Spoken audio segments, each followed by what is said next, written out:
Hello and welcome to Projector, and on this episode, Florence Pugh leads a team of unlikely anti-heroes in Marvel's Thunderbolts. Asterisk.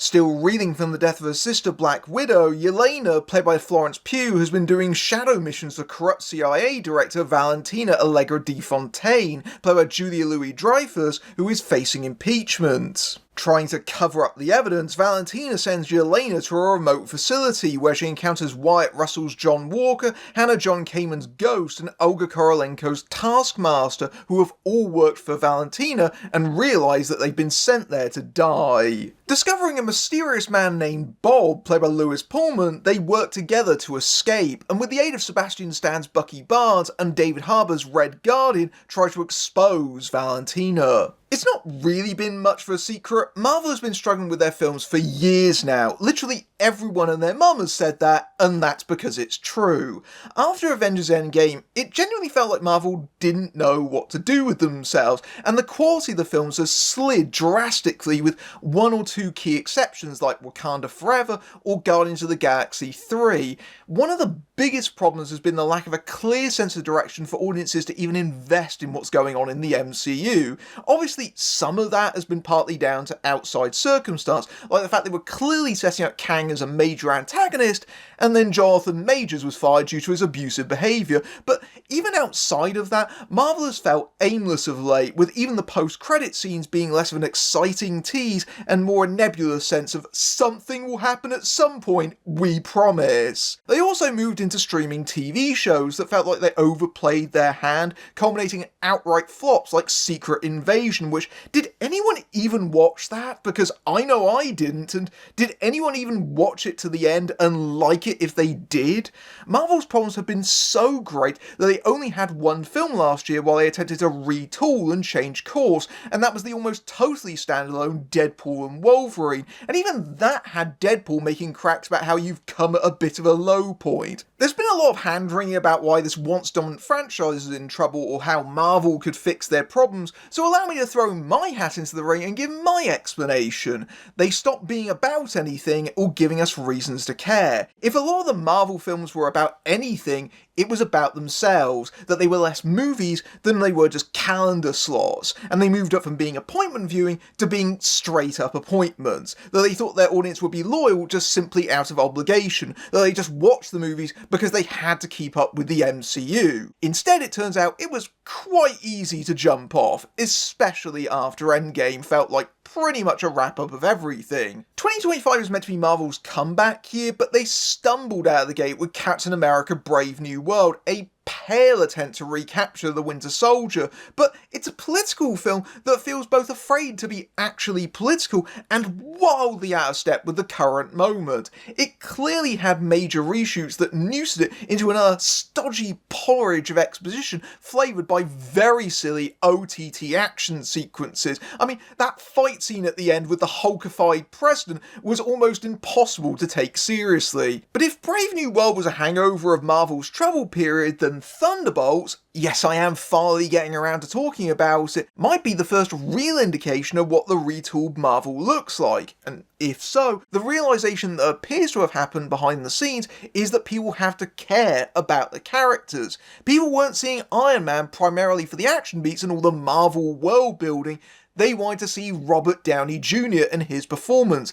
That's why they kept coming back to him. People invest in characters, not cinematic universes, outside of executive boardrooms. And Thunderbolts is well equipped to do that, being directed by Jake Schreier, best known for character-based dramas like Robot and Frank, and the film adaptation of Paper Towns. He also directed the hit TV series Beef, and this is his first film in a decade. And the trick of Thunderbolts is that it's primarily taking bits and pieces from a lot of what I consider to be the lesser Marvel films, but the better elements of them. Primarily it serves as a sequel to Black Widow, given that Yelena, Red Guardian and Taskmaster all come from that film, but also John Walker was the antagonist in the series The Falcon and the Winter Soldier, and Ghost was a forgettable villain in Ant-Man and the Wasp. So much so, in fact, that I genuinely forgot what film she came from until about 10 minutes before I saw Thunderbolts. But Florence Pugh and David Harbour were far and away considered to be the best parts of the deeply flawed and rather belated Black Widow movie, so to see them actually take centre stage is a welcome return. Pugh gives Yelena the same devil-may-care attitude that she had in the earlier film, but is given so much more room to take it further and develop the character.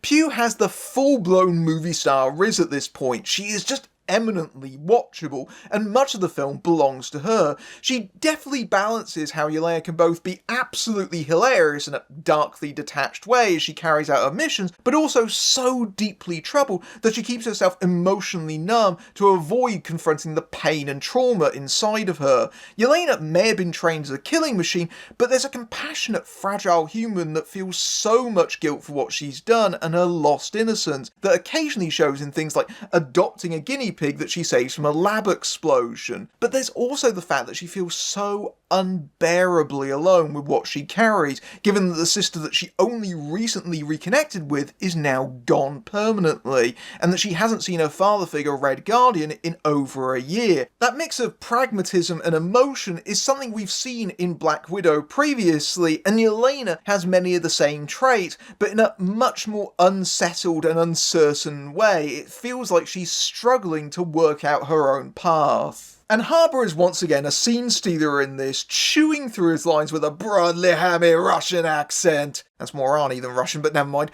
There's a weird kind of sweetness to Red Guardian that makes him endearing. He might not be her real daddy, but he's determined to be her father in spite of all of his flaws. And when Harbour gets a dramatic moment, especially in a crucial scene with Yelena towards the end, he allows the character's sincerity to sell it emotionally. That allows him to be more than just a one-note caricature.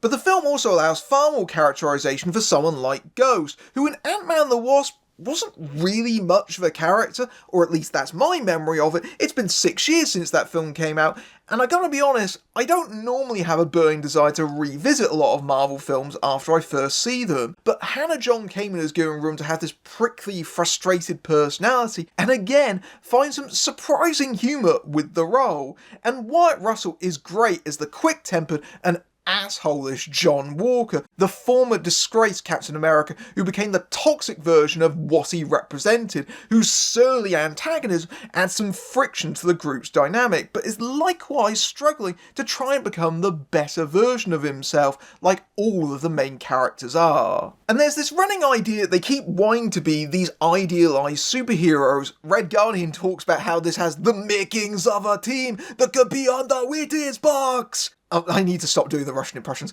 but not living up to those expectations because of their faults, even in a post-Avengers world. But while they may not be perfect, they still have skills that make them valuable, and it's as much about confronting, quite literally, the image of the ideal hero, which doesn't really exist because nobody's perfect or infallible, even those with superpowers, or especially because they have superpowers. And you even see the characters bond over this. When Bucky joins in later, facing the fact that his political ambitions as a newly appointed congressman isn't giving him the kind of direct action results that he'd hoped for, there's an amusing exchange where Red Guardian points out that they are both attempts to replicate Steve Rogers, and that makes them the same, which I think is meant to be a reference to the What If story that they both were in at the same time, but maybe they should also commiserate with Walker, who also failed to follow in Rogers' footsteps. And conceptually, this idea of a group of anti-heroes teaming up is certainly nothing new, as Thunderbolts definitely draws comparisons to David Ayer's Suicide Squad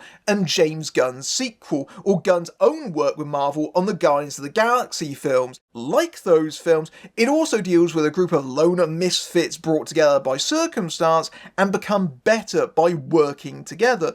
And obviously it does that more successfully than the Ayer film, although it does have one weird first act choice which I think is meant to be shocking, but just comes across as oddly unceremonious and out of step with the rest of the film, because the tone otherwise is not like that at all, and that did definitely remind me of the Air Squad film briefly. But the success of something like this comes down to how well a dynamic forms between the characters, and even though the cast is a bunch of disparate parts from other Marvel flicks, they genuinely play off of each other well and are really entertaining to watch. It just shouldn't work, having a bunch of random secondary characters from weaker outings in a team that in the comics takes its name from Thunderbolt Ross, who isn't even in this movie because he was a big red president in the last film and is now in jail. In case you were wondering, the title now refers to the childhood football team that Yelena fondly remembers, despite being a bunch of losers. But it works so much, in fact, that it honestly doesn't even really matter if you remember what films they came from in the first place.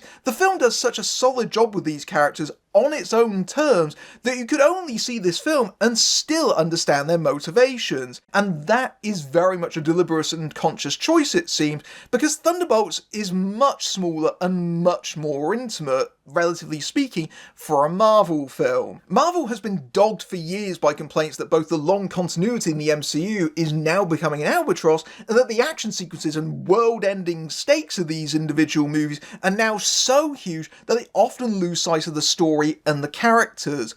Thunderbolts tackles both of these issues directly. The film's story is so contained that much of the film's first act is simply characters trapped in the compound, literally closed off from the world and forced to socialise like if they were the Breakfast Club if they had the ability to kill each other, and then out in the desert in the second act. So they've literally taken them out of the world and just put the characters on their own. Now obviously you get the usual nods and callbacks to things from previous films, but that's all they are here. They're not essential for understanding the plot. It feels like a genuine back-to-basics approach, and it feels like it's just stripping away all the excess and just keeping what works. And in turn, it makes you remember why you liked Marvel films in the first place. But perhaps the biggest thing that succeeds in Thunderbolts is that it has a clear and distinct theme running through it, and that is dealing with depression. Yelena is wrestling with it the whole film, but it is most clearly seen with Lewis Pullman's Bob, who soon becomes the heart of the film. Bob enters the movie as a wild card in that he has amnesia and is clearly the work of Valentina's handiwork in some way which isn't immediately obvious, and initially appears to be a comic relief character with his seemingly cheerful disposition, but his background as an addict is the first hint that Bob is a far more complex and challenging character than he first appears. It's a difficult role, and one I'm mostly going to tiptoe around for the sake of spoilers, but Pullman pulls off the trick of making him empathetic. And the film commits this theme completely, which makes this far more successful than, say, Black Widow, despite having the very same writers, which try to tackle the theme of coercive control and abuse, especially patriarchal abuse, but was totally undermined and overwhelmed by having a load of huge, massive action sequences that fell out of scale with the story it was trying to tell. Instead, in this movie,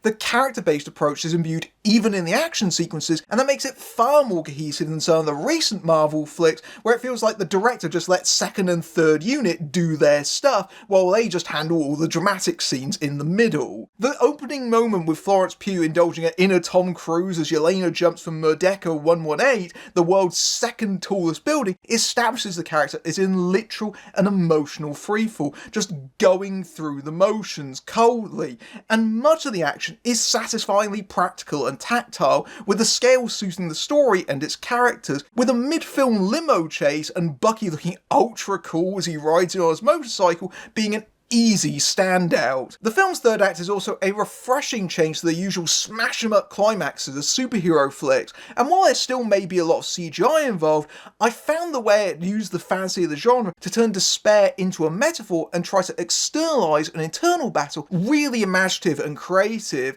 Yeah, it might be very obvious to the point of being a symbolism climax, but I really don't think I've seen anything quite attempt to do that since X-Men 2, maybe? But it's a battle that we actually care about, not just because we're invested in these characters, but also because it taps into something genuinely human and real that I think plenty of people can relate to.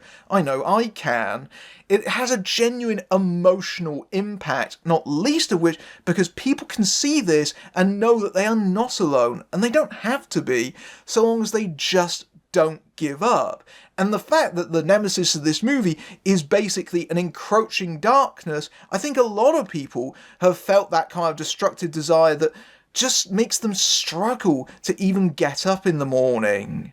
Thunderbolts isn't a top-tier Marvel film, but it is a strong outing, especially by the standards of their recent form. It does feel like a lot of the criticisms that people have had over the last few years about the MCU are genuinely attempted to be addressed here, and it's a much stronger film for playing towards what works. It's really a lot of fun, a mix of solid, well-staged action sequences, and the ensemble cast clearly enjoying themselves.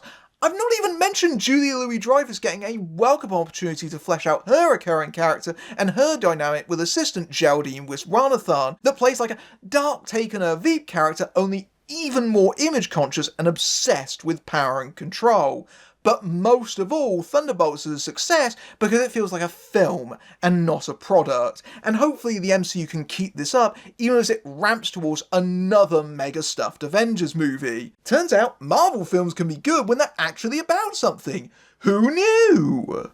If you like this review and you want to support my work, you can give me a tip at my Ko-fi page, or YouTube's Super Thanks feature, which is right below the video. Or you can buy me a box of Wheaties over at my Patreon, where you can see my videos early among other perks, including access to my Discord server, and you can also join YouTube memberships for similar perks. Or you can just simply like, share and subscribe, it genuinely helps. Until next time, I'm Matthew Buck, fading out.